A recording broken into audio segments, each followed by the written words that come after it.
तो six sigma हमारा पीछे छूटा हुआ था, जो एक नई टेक्निक थी, उसको हम डिटेल में देख लेंगे यहाँ पे। बाकी तो सबको आपको बता रखी है। So next is six sigma. So it is one of the tool और technique to carry out the total quality management. अब क्या होती है उसका जिस्ट आपको पीछे दे दिया था, जिस्ट वाज बीइंग गिवन, बस उसी को फॉर्मली मेंशन कर लेंगे। तो सिक्स सिग्मा क्या है? एक डाटा ड्रिवन मेथोडोलॉजी है। ये एक डाटा ड्रिवन मेथोडोलॉजी है जो फोकस करती है हमेशा अपने प्रोसेस को इंप्रूव करने के लिए। तो which is focused on improving the processes bye identifying and removing the cause of the defect and variation. तो सिक्स सिग्मा एक डाटा ड्रिवन टेक्नोलॉजी है। तो ये अलाइन करता है किसके साथ? टीक्यूएम के प्रिंसिपल के साथ। ये अलाइन करता है किसके साथ? टीक्यूएम के प्रिंसिपल के साथ, डाटा ड्रिवन डिसीजन। तो सिक्स सिग्मा एक डाटा ड्रिवन मेथोडोलॉजी है जिसका फोकस होता है हमेशा इंप्रूव करना अपने प्रोसेस को इंप्रूव करते जाना, वेरिएशंस को घटाते जाना, डिफेक्ट्स को घटाते जाना, और अल्टीमेटली आप कहां पहुंच जाओगे? एक क्वालिटी प्रोडक्ट तक पहुंच जाओगे। अब सिक्स सिग्मा का गोल क्या है? गोल की बात बता रहा हूं। The goal of the six sigma is to achieve near perfect process. इसका जो गोल है वो नियर परफेक्ट प्रोसेस को डेवलप करना है। क्या टारगेट है इसके अंदर? टारगेट ये होना चाहिए कि हमारे जो डिफेक्ट हर मिलियन अपॉर्चुनिटी में 3.4 से कम होने चाहिए। हमारे जो डिफेक्ट है हर मिलियन अपॉर्चुनिटी में से 3.4 से कम होने चाहिए। अब इसलिए मैंने आपको पीछे मिलियन प्रोडक्ट की मैन्युफैक्चरिंग करके बताई थी और कैलकुलेशन भी उसके लिए करी थी। थ्री सिग्मा में कितना आ रहा था आपके हिसाब से? अगर मैं 1 मिलियन अपॉर्चुनिटी मतलब 1 मिलियन प्रोडक्ट बनाऊं, उसमें से कितने डिफेक्टिव आ रहे थे? 26 आ रहे थे। अरे 1 मिलियन बोल रहा हूँ भाई, वो 100 में से थे। सवाल सुनना, वहां पे पढ़ना, क्या बोल रहा है वो। मिलियन की बात चल रही है, वो 26 100 में से आया था। तो अगर मैं थ्री सिग्मा की टेक्निक अप्लाई करूं अपने प्रोडक्शन के प्रोसेस के अंदर, मेरे को 1 मिलियन का मतलब है 10 लाख। 10 लाख में से मुझे कितने डिफेक्टिव पीसेस मिलने जाएंगे? 2.6 लाख। भैया नहीं मैनेज नहीं कर पाऊंगा, बर्बाद हो जाएगी कंपनी। कि 2.6 लाख डिफेक्टिव पीसेस निकल के आ रहे हैं, उसके क्या करोगे भैया? रिप्लेस करोगे या वापस उसको ठीक करोगे या स्क्रैप में डालोगे? तो कहने का मतलब है कॉस्टिंग क्या निकल के आएगी? इसकी बहुत ज्यादा निकल के आएगी। Costing will be huge. तो उसकी जो कॉस्ट होगी वो बहुत ज्यादा निकल के आएगी। तो थ्री सिग्मा में प्रेफर नहीं करते हैं। सिक्स सिग्मा में टारगेट क्या है? 10 लाख में से कितने डिफेक्टिव पीस निकले मेरे? अगर मैं 10 लाख अपॉर्चुनिटी या 10 लाख प्रोडक्ट्स को मैन्युफैक्चर कर रहा हूं, मेरे जो डिफेक्टिव पीस हो वो 3.4 से क्या हो? कम हो।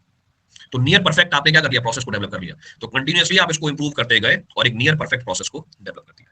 क्लियर है? तो ये बेसिक फंडा है सिक्स सिग्मा का। तो आप जो पेपर जा रहे हो उसमें इससे ज्यादा और कुछ नहीं पूछेगा। तो ये वैल्यू बता दी, बाकी आती कहां है इसका कंसेप्ट भी मैंने पीछे बता दिया था। From where this value comes into the picture, that concept also I have discussed.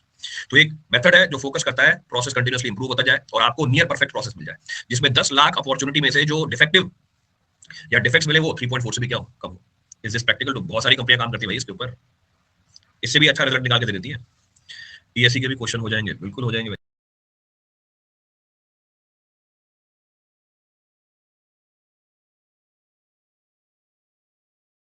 अब वही उसी के बारे में जानकारी और डिटेल में दे रखी है। Six sigma is a set of technique and tools for the process improvement. ये सेट ऑफ टेक्निक है, टूल्स है जो प्रोसेस को इंप्रूव करती रहती है। It was introduced by will Smith.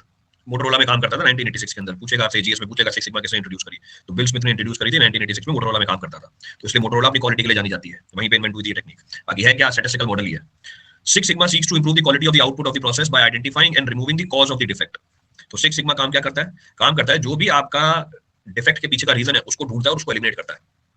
जो भी आपके डिफेक्ट के पीछे का कॉज है उसको ढूंढता है और उसको एलिमिनेट करता रहता है। इससे आपकी जो वेरिएबिलिटी है वो क्या होती जाती है? कम होती जाती है। यानी जो आपके डाटा पॉइंट्स है वो कहां आते जाएंगे? यानी जो हमारे डाटा पॉइंट्स हैं कंट्रोल चार्ट में कहां आते जाएंगे? पास में आते जाएंगे सेंट्रल लिमिट के। रेंज नहीं, सेंट्रल लिमिट के वेरिएशन। अगर आप सेंट्रल लिमिट से दूर गए, वेरिएशन तो है ही आप में। ठीक है, आपका प्रोडक्ट इन कंट्रोल है, पर जितना ज्यादा दूर जाओगे सेंट्रल लिमिट से उतनी ज्यादा वेरिएशन है। तो थ्री सिग्मा में भी आप हो सकते हो कंट्रोल लिमिट के अंदर ही हो। इनफैक्ट थ्री सिग्मा ही तो ली थी आपने वहां पर भी। ये जो अपर कंट्रोल लिमिट थी और लोअर कंट्रोल लिमिट थी, कितनी वैल्यू निकाली थी? आपको इंडेक्सेस बताए थे मैंने वेरिएशन के। I discuss the index variation. उसमें वेरिएशन में आपने वैल्यू कौन सी उठाई थी? प्लस माइनस थ्री सिग्मा ही तो उठाई थी, और क्या उठाई थी? आपने जो वेरिएशन कंसीडर करी थी प्लस माइनस थ्री सिग्मा की तो वेरिएशन कंसीडर करी थी। इसका मतलब ये नहीं है कि आपके प्रोसेस में वेरिएशन नहीं है, वेरिएशन है पर लिमिट के अंदर है, इसलिए आप बोल दोगे प्रोसेस इज अंडर कंट्रोल।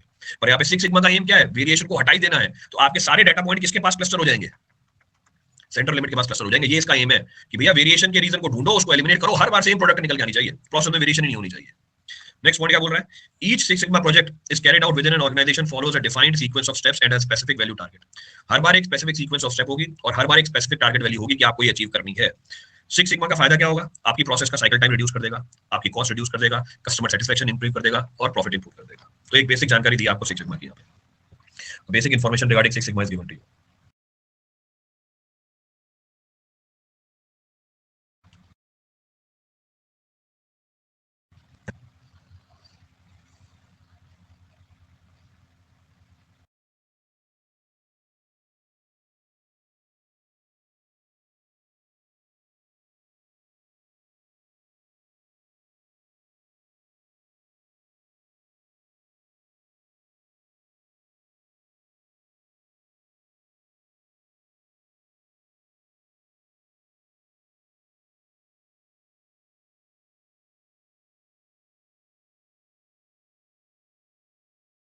आपका सेंटर आएगा, यूपी में आपका सेंटर आएगा, मैक्सिमम लोग क्या करते हैं, हर कोई ऐसे करता है, पहली बार ही जाता है सेंटर पे। अब जब पहली बार सेंटर पे जा रहे हो तो रास्ता पता ही नहीं है मुझे, पहली बार क्या ना ये काम मैंने, रास्ता मुझे पता ही नहीं है, और रास्ता हो सकता है लेट हो जाओ उस दिन, हो सकता है लेट हो जाओ उस दिन, और हो सकता है ऐसे रास्ते से जाओ जिससे टाइम ज्यादा लग रहा है। और जो इंसान वहीं पे रहता होगा ना, वो उस रास्ते से 1000 बार चला होगा, उसको पता होगा कौन सा शॉर्टेस्ट पाथ होता है, और इनफैक्ट फॉलो करते हैं उस चीज को। किसी दूसरे शहर में जाना, वहां पे जो रहता होगा वो बताना नहीं यार यहाँ से निकल जाना, भले ही गूगल आपको ये बता रहा है ये छोटा रास्ता है, अब कैसे पता उसको वो छोटा रास्ता है? कॉमन, तभी तो एप्टीट्यूड बोला है इसे, भाई छोटा रास्ता उसे कैसे पता, भाई उसने वो चीज बार बार कर रखी है, उसने सारे रास्तों से जाके देखा है वहां पे, उसने सारे रास्तों से जाके देखा है और एनालिसिस करके देखी हुई है सबकॉन्शियस माइंड में कि नहीं भैया इस रास्ते से सबसे कम टाइम लगता है। तो सेम कहानी यहाँ पर है भैया, बार बार करो उस चीज को, जब बार बार करते रहते हैं तो जो साइकिल टाइम है अपने आप पता चल जाती है किसमें मिनिमम लगेगी, कि अगर मैं इस प्रोसेस को इस तरीके से करूं सबसे कम टाइम लगेगा, तो इसका साइकिल टाइम रिड्यूस हो गया, cycle time is reduced.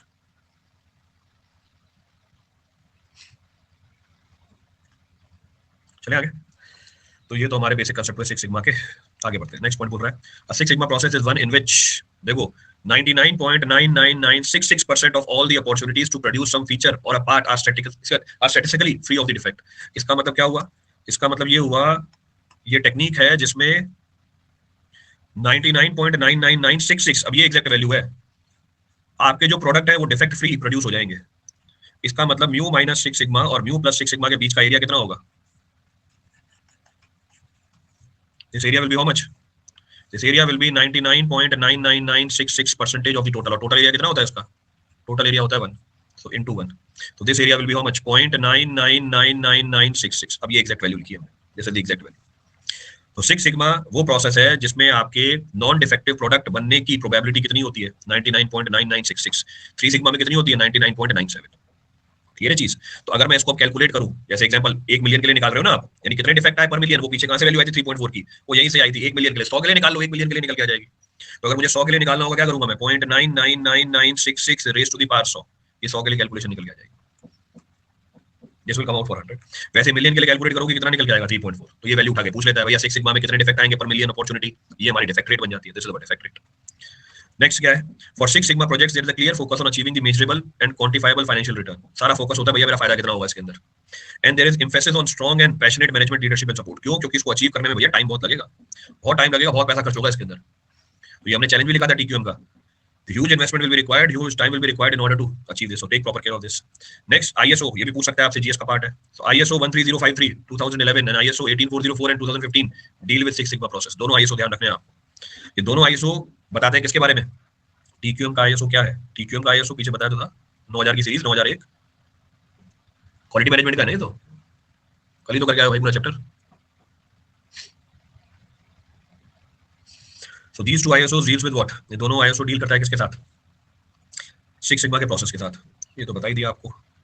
Next, what is the limitation of three sigma, ये जो पीछे बता के आया हूं क्या लिमिटेशन है थ्री सिग्मा की, तो आपने पीछे कितना लिखा 0.997, अभी देखो एग्जैक्ट वैल्यू से कैलकुलेशन करी है इसने, तो मैंने पीछे बताया आपने 26% निकाला था ना थ्री सिग्मा के लिए, वो 26% नहीं था, वो बस कंसेप्ट बताना था, इसलिए उस वैल्यू को मैंने एक्सेप्ट करके आगे बढ़ गया। तो हमारी म्यू माइनस थ्री सिग्मा और म्यू प्लस थ्री सिग्मा के बीच में कितने परसेंट वैल्यूज होती है 99.99, हमारी म्यू माइनस थ्री सिग्मा और म्यू प्लस थ्री सिग्मा के बीच में कितने परसेंट वैल्यू होती है, अब यहाँ पे एग्जैक्ट लिखी है 99.7 राउंड ऑफ करके है, इसलिए आपने 26% निकाला, ये है 99.73, जब एग्जैक्ट बात कर रहे हैं तो एग्जैक्ट बात बताइए यहाँ पे। अब इससे जब मैं कैलकुलेशन करता हूं कि मेरे को 100 में कितने डिफेक्टिव पीस मिल रहे हैं, कितनी प्रोबेबिलिटी है डिफेक्टिव पीस आने की, it comes out to be, तो नॉन डिफेक्टिव पीस की प्रोबेबिलिटी 76.31, तो इसका मतलब डिफेक्टिव प्रोडक्ट आने की प्रोबेबिलिटी 100 में से घटा दो, तो 76.31 माइनस 100 कितनी वैल्यू है ये 23.7, इसका मतलब थ्री सिग्मा में हमारे डिफेक्टिव प्रोडक्ट आने की प्रोबेबिलिटी है 23.7, जिसको आपने पीछे कितना बोल दिया था 24 बोला था मेरे ख्याल से, कितनी बोली थी वैल्यू 24 बताई थी ना, कहाँ है वो, चला गया कहीं, गायब हो गया, 26 बताई थी, अब देखो कितना फर्क आ गया, गायब हो गया, 26 बताई थी वो, क्यों, क्योंकि आप 99.7 पे रुक गए थे, क्योंकि हम 99.7 पे रुक गए थे, एग्जैक्ट वैल्यू कितनी है 99.73 है, तो 26 की जगह कितनी है एग्जैक्ट वैल्यू 23.7 है, तो ये भी पूछ सकता है भैया थ्री सिग्मा में हमारे डिफेक्टिव प्रोडक्ट आने की प्रोबेबिलिटी कितनी है 23.7, यानी 100 में से कितने प्रोडक्ट डिफेक्टिव मिलेंगे आपको, 100 में से 23.7 प्रोडक्ट डिफेक्टिव मिलेंगे, पर सिक्स सिग्मा में कितने मिलेंगे 100 में से, सिक्स सिग्मा में कितने मिलेंगे 100 में से 3.4 मिलेंगे, बहुत बढ़िया, बस यही एक्सपेक्टेड था। ये देखो गौरव, एमओ, आलोक, अरे वो 1 मिलियन में था प्रभु, 100 में से पूछ रहा हूं मैं, अब सिर्फ रटने से काम नहीं चलता है, 1 मिलियन में 3.4 थे, तो 100 में कितने होंगे, निकाल लो भैया, 4 का डिफरेंस है, डिवाइड कर दो 4 से, 4 जीरो से, मतलब 3.4 डिवाइड बाय 4 जीरो, तो 100 में आपके कितने डिफेक्टिव प्रोडक्ट है 0.00, एक जीरो और 34, तो ये लिमिटेशन है किसकी? 3 सिग्मा की. It is limitation of 3 sigma.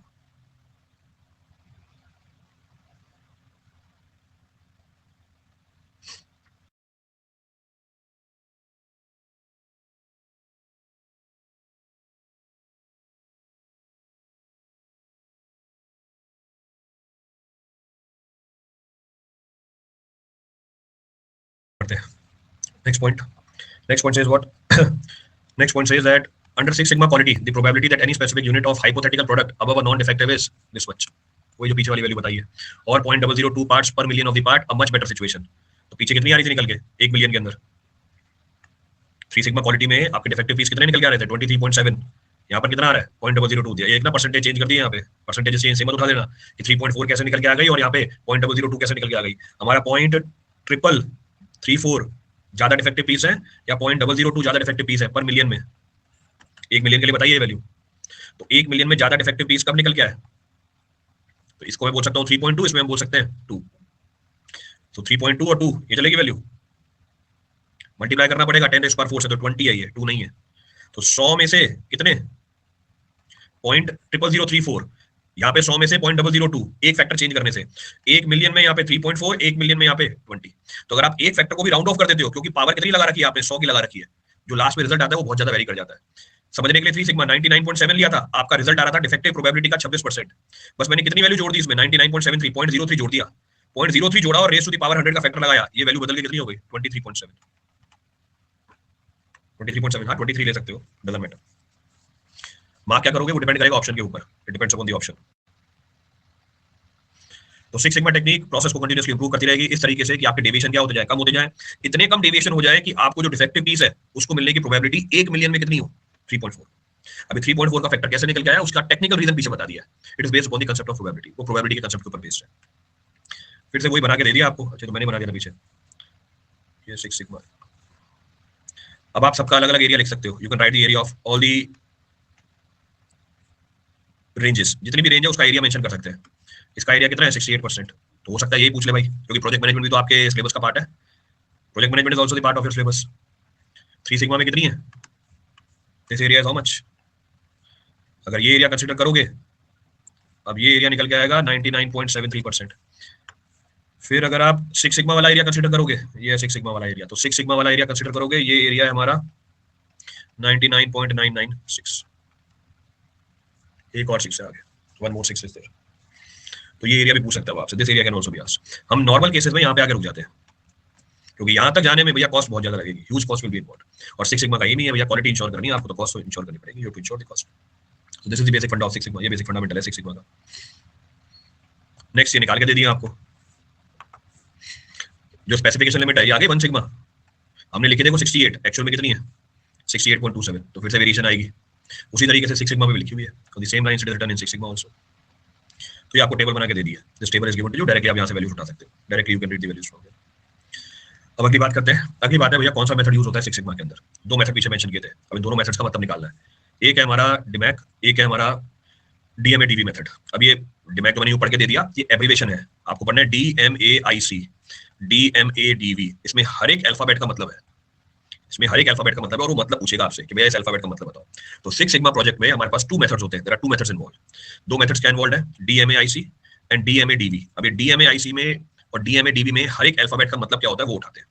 पहला उठाया डीएमएआईसी, लिखा भी उसी तरीके से कि आपको सबका मतलब क्लियर होता जाए. तो पहला है डिफाइन. तो पहला डी क्या बोल रहा है? डिफाइन करो. किसको डिफाइन करो? डिफाइन करो सिस्टम को.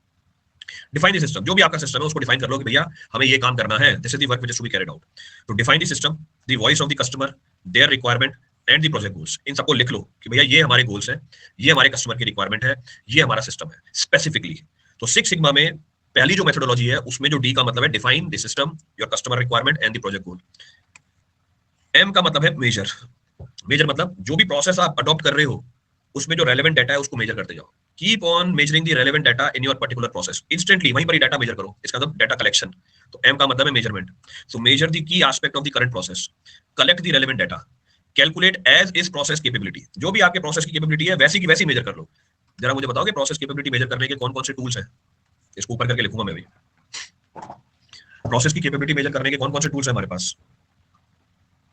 If I have to measure the process capability, बिल्कुल CP index, CPK index, PP index, PP के इंडेक्स, ये सारे इंडेक्सेस पीछे कर लिए हमने। All the indexes I have discussed, इन सबको मैथमेटिकली भी बताया हुआ है और इनके बीच का डिफरेंस भी दिया हुआ है। That difference is also given to you. तो सीपी है, सीपीके है, पीपी है और पीपीके है। तो मेजर करो सारे डाटा पॉइंट्स को और क्या निकाल लो, प्रोसेस की कैपेबिलिटी निकाल लो। अब इसमें ए का मतलब क्या है, एनालाइज। अब जो आपने ऊपर डाटा लिखा है उसकी एनालिसिस करो। So analyze the data to investigate and verify the cause and effect relationship. तो जो भी आपने पीछे ऊपर डाटा मेजर किया है, अब एनालिसिस करो उस डाटा की और पता करो कि आपके डिफेक्ट आने के पीछे कॉज क्या है। इसके लिए कौन मदद करेगा, आपके पीछे वाले टूल्स मदद करेंगे। तो पीछे था cause and effect diagram, Pareto technique use करो, कंट्रोल चार्ट यूज करो। तो कहने का मतलब है जो भी आपके पीछे डाटा ने बताया कि डिफेक्ट आया है उसके पीछे का रीजन जानो। रीजन जब पता चल जाए, जब रूट कॉज पता चल जाए आपकी इन्वेस्टिगेशन में, फिर क्या करेंगे उसे, जब रूट कॉज पता चल जाए अब आगे इंप्रूव करो उसे। आई का मतलब क्या है, इंप्रूवमेंट। सो इंप्रूव और optimise the current process based upon the data analysis. जो भी डाटा आपने मेजर किया, एनालिसिस करी, अब उसके बेस पे क्या करो, उसे इंप्रूव करो, कीप ऑन इंप्रूविंग इट। और फाइनली क्या है, सी का मतलब है control, control the future state process. अब आप जब अगली बार ये प्रोसेस करोगे ध्यान रखना है उसमें कोई डेविएशन नहीं आनी चाहिए। तो now you have to control the process. आपने क्या किया, रूट कॉज को एलिमिनेट कर दिया। जो भी रीजन था, रूट कॉज क्या था, हमारे मशीन में जो बेल्ट लगी हुई थी पुली के ऊपर वो ट्रिप हो गई थी, तो इस वजह से क्या हो रहा है, आपका प्रोडक्ट परफेक्टली मैन्युफैक्चर नहीं हो रहा। आपने बेल्ट चेंज करा दी। अब बेल्ट चेंज करा दी मतलब आपके पास डाटा आया, डाटा ने बताया प्रोडक्ट खराब आ रहा है, प्रोडक्ट में एक पर्टिकुलर टाइप का डिफेक्ट आ रहा है। किस वजह से आया, आपने वो चेक किया, भैया बेल्ट खराब थी, बेल्ट को इंप्रूव करा दिया, इंप्रूवमेंट में आ गया, एनालिसिस के बाद आपने इंप्रूवमेंट करी। अब आप चेक करते रहोगे वापस, बेल्ट प्रॉपर्ली काम कर रही है, हाँ कर रही है, प्रोडक्ट जो मेरा मिल रहा है अभी भी क्या वैसा मिल रहा है या नहीं मिल रहा है। अब आपके प्रोडक्ट की क्वालिटी इंप्रूव हो गई है, इसका मतलब क्या हुआ, आपने सही कॉस्ट को एलिमिनेट कर दिया, you have eliminated the correct cost. तो सिक्स सिग्मा की पहली मेथोडोलॉजी इज डीएमएआईसी। तो वो बस इन अल्फाबेट्स का मतलब पूछेगा, भैया डी स्टैंड्स फॉर व्हाट। तो डिफाइन करो सिस्टम को, एम का मतलब है मेजर करो सारे डाटा पॉइंट्स को, ए का मतलब एनालिसिस करो उस डाटा की, आई का मतलब क्या करो, इंप्रूव करो, और सी का मतलब क्या है, कंट्रोल करो। तो ये पहली मेथोडोलॉजी है हमारी, this is the first methodology.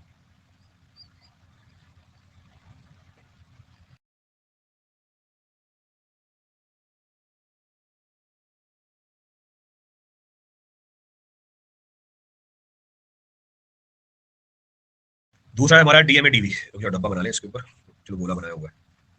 दूसरा है हमारा डीएमए डीवी। अब जो पीछे मतलब था, आधे मतलब तो वैसे ही है। पहला डिफाइन, सेम पीछे भी डिफाइन था, जो भी सिस्टम था उसको डिफाइन कर दिया आपने। तो define the goals that are consistent with the customer demand. जो भी आपके गोल हैं कस्टमर डिमांड को अलाइन करते हुए उसको डिफाइन कर दो, अपनी स्ट्रेटजी बना लो। फिर मेजर, एम का मतलब पीछे भी मेजर था, यहाँ पे मेजर है, किसको मेजर किया था, डाटा को मेजर किया था। सो मेजर द प्रोडक्ट कैपेबिलिटीज, वही इंडेक्सेस से हमारे डाटा की मदद से, production process capabilities and risk. कैसे इंडिकेट करोगे इन सबको, इंडिकेट करोगे पैरामीटर के टर्म में, सीपी, सीपीके, पीपी, पीपीके। फर्क क्या होता है इनके अंदर, सीपी और पीपी में फर्क क्या होता है, what is the difference between CP and PP. Mean नहीं लेते, बिल्कुल सही बात है, मीन नहीं लेते, एक लॉन्ग टर्म है एक शॉर्ट टर्म है। सीपी में मीन नहीं लेते, सीपीके में मीन लेते हैं, पीपी में मीन नहीं लेते, पीपीके में मीन लेते हैं, और इन दोनों में फर्क है, एक लॉन्ग टर्म है और एक शॉर्ट टर्म है। One is long term, one is short term. ठीक है, ये डिफरेंस बता रखे। ए का मतलब क्या है, analyse, analyse to develop and design the alternative, analysis करो ऑल्टरनेटिव निकालने के लिए। फिर डी का मतलब क्या है यहाँ पे, डिजाइन, ऊपर डी का मतलब था डिफाइन, यहाँ पे डी का मतलब है design, design and improved alternative best suited as per the analysis of the previous step. तो इसका मतलब क्रक्स क्या निकला, डीएमए आईसी में आपने डाटा इकट्ठा किया किस वजह से डिफेक्ट आ रहा था और उसको आपने इंप्रूव किया। यहाँ पे आपने डाटा कलेक्ट किया कि भैया किस वजह से डिफेक्ट आ रहा था और आपने अब डिजाइन किया ऑल्टरनेटिव को, you have analyse the alternative और फिर डिजाइन कर दिया एक इंप्रूव्ड ऑल्टरनेटिव को, you have design and improve alternative as per the analysis of the previous step. जो एनालिसिस है हमारी प्रीवियस स्टेप की, और फाइनली आपने अपनी डिजाइन को वेरीफाई कर दिया, you have verified the design.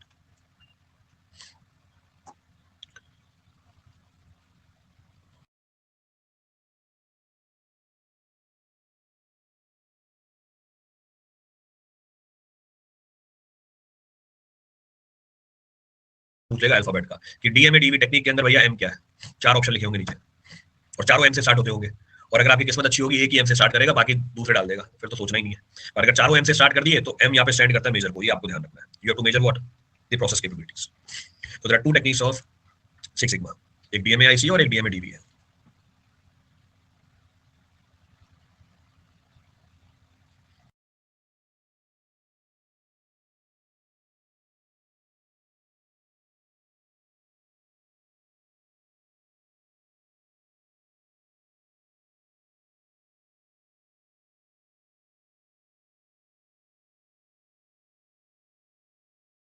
आगे बढ़ते हैं, नेक्स्ट पॉइंट बोल रहा है implementation of six sigma, how to implement it. पीछे हमने डिस्कस किया जब भी आप इंप्लीमेंट करने जाओगे इसको टीक्यूएम को, टीक्यूएम की टेक्निक है हमेशा पुशबैक आएगा। Whenever you will B implementing TQM, the first drawback of implementation of TQM was resistance of change, क्योंकि ये चेंज लाएगा पूरे मैनेजमेंट के अंदर। तो उसके अगेंस्ट रेजिस्टेंस आएगी। तो इंप्लीमेंट कैसे करें उसके बारे में जानकारी दी है। तो ये इंप्लीमेंटेशन किस हायरार्की में लगना चाहिए, सबसे पहले तो टॉप मैनेजमेंट पे लगना चाहिए। तो वही चीज बता रहा है, सबसे पहले जो आपकी सिक्स सिग्मा की इंप्लीमेंटेशन होगी वो होगी executive leadership including the CEO and other members of the top management.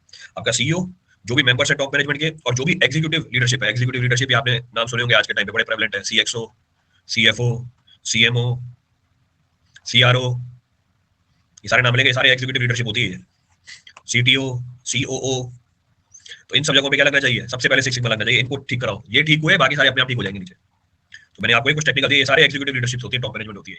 तो कैसे इंप्लीमेंट करना है सिक्स सिग्मा को, स्टार्ट करना है टॉप लीडरशिप से। एग्जांपल दिया मैंने आपको ये। नेक्स्ट, सीएमडी ये देसी कंपनियों में होते हैं, ये जीएमवीएम सब देसी कंपनियों में मिलेंगे आपको। नेक्स्ट हम स्टार्ट करते हैं, they are responsible for setting up of the vision of six sigma implementation. ये रिस्पांसिबल होते हैं सिक्स सिग्मा का विजन इंप्लीमेंट करने के लिए। अब इसके बाद ये नीचे जो हमारा मैनेजमेंट का लेवल है उसमें ट्रांसमिट होगा। They will transmit of the middle management, ये ट्रांसफर करेंगे पूरे प्रोसेस को मिडल मैनेजमेंट पे, और मिडल मैनेजमेंट ट्रांसफर करेगी कहां पर, वर्कफोर्स के ऊपर, जो एक्चुअल में काम करते हैं।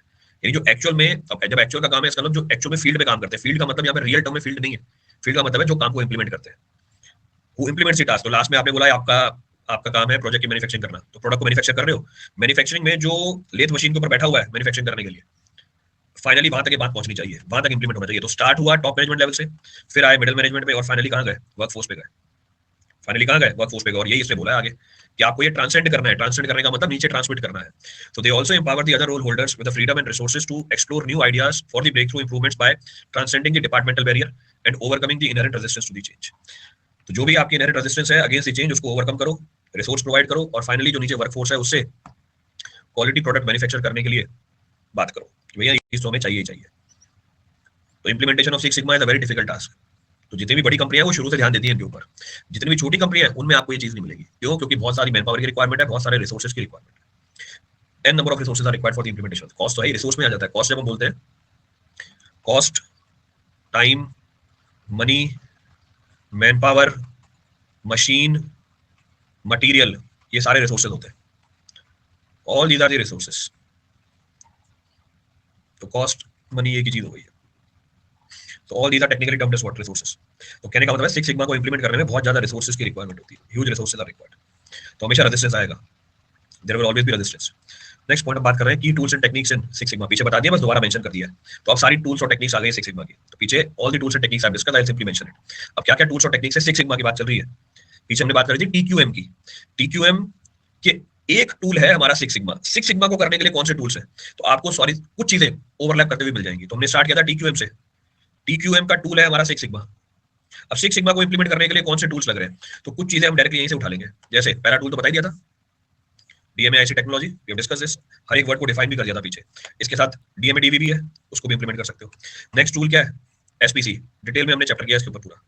स्टैटिस्टिकल प्रोसेस कंट्रोल, डिटेल में हमने पूरा चैप्टर कर रखा है इसके ऊपर। स्टैटिस्टिकल प्रोसेस कंट्रोल कौन सा चैप्टर था हमारा, ये चैप्टर एसपीसी, वहां पे बात करी थी हमने। Then process mapping and flow charting, ये तो टीक्यू का भी टूल था, इसके साथ और भी टूल थे, और एक टूल क्या थी, process mapping and flow charting. तो आप सिक्स सिग्मा के लिए भी किसको यूज कर सकते हो, फ्लो चार्टिंग को यूज कर सकते हो। Man, machine, material, method, measurement, mother nature, क्या बोल रहे हो कृष्णा। नेक्स्ट टूल है हमारे पास fishbone diagram, cause and effect diagram, इसी का डायग्राम। तो सिक्स सिग्मा के लिए यूज कर सकते हो। पेटो एनालिसिस यूज कर सकते हो, उसको मैं दोबारा रिपीट नहीं कर रहा हूं क्योंकि तीन चार बार रिपीट हो गया। This is also the tool of six sigma, ये भी टूल है हमारे सिक्स सिग्मा का। देन ये एक नई टेक्निक है इसलिए इसकी हम बात करते हैं। तो हम जब टीक्यूएम की बात कर रहे थे उसमें नया टूल था सिक्स सिग्मा। सिक्स सिग्मा का नया टूल है हमारे पास एफएमई है। तो एब्रिविएशन लिख के देख सकता है कि भैया एफएमई क्या है। तो व्हाट इज एफएमई है, तो failure modes and effective analysis. तो failure mode and effective analysis, नाम से फिर से समझ में आ गया क्या करेंगे हम यहाँ पे। आप पोटेंशियल मोड ऑफ फेलियर को क्या करोगे, आइडेंटिफाई करोगे। पोटेंशियल मोड ऑफ फेलियर को आइडेंटिफाई करोगे, फिर असेस करोगे कि उसका इफेक्ट क्या पड़ेगा।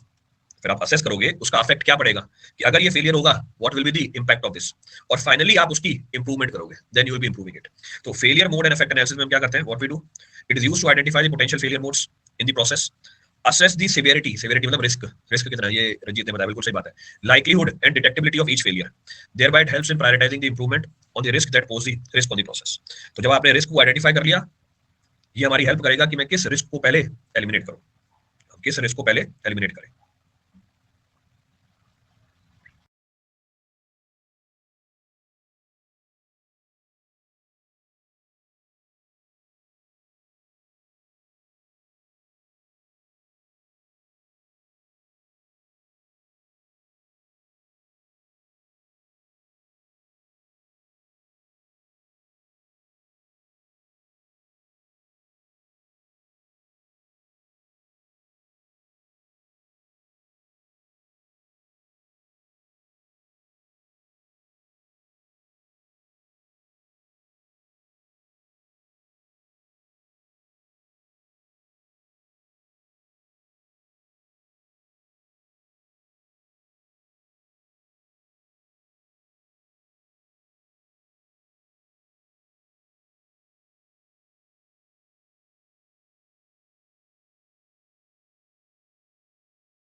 चलो 6 सिग्मा खत्म, थोड़ा सा और बचा है, इसके लिए फिर क्या करें, कल पे जाए।